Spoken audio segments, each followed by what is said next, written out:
IPS IAS అధికారులకు తొలి భేటీలోనే sweet warning ఇచ్చారు సీఎం చంద్రబాబు. ముఖ్యమంత్రిగా బాధ్యతల స్వీకరణ అనంతరం సచివాలయంలో అధికారులతో సమావేశమైన చంద్రబాబు గతంలో ఎన్నడూ లేనంత స్థాయిలో పరిపాలనా వ్యవస్థ విధ్వంసానికి గురైందన్నారు. గత 5 ఏళ్లలో కొందరు అధికారుల తీరు బాధించిందని, ఉన్నత స్థాయిలో ఉన్న అధికారులు ఇలా వ్యవహరిస్తారని అనుకోలేదని అన్నారు. గత 5 ఏళ్లలో ఎలా పనిచేశారో ఆత్మ పరిశీలన చేసుకోవాలని అన్నారు. First time in 95 lo CM అయ్యాను.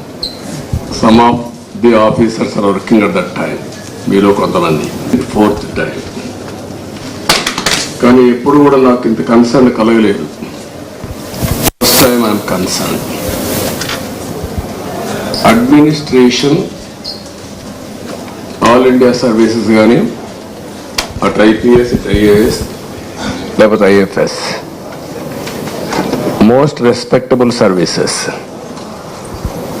నేషనల్ ఇంటిగ్రిటీ కోసం కూడా ఒక స్టేట్ ఆఫీసర్స్ కాకుండా డిఫరెంట్ స్టేట్స్ నుంచి అలొకేషన్ ఇస్తారు.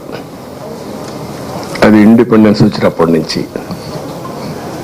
ఇదే ఆఫీసర్స్ 95లో బ్రహ్మాండంగా ఈరోజు జరిగిన డెవలప్మెంట్ అంతా కంట్రీకి ఒక ఆదర్శంగా చేశారు.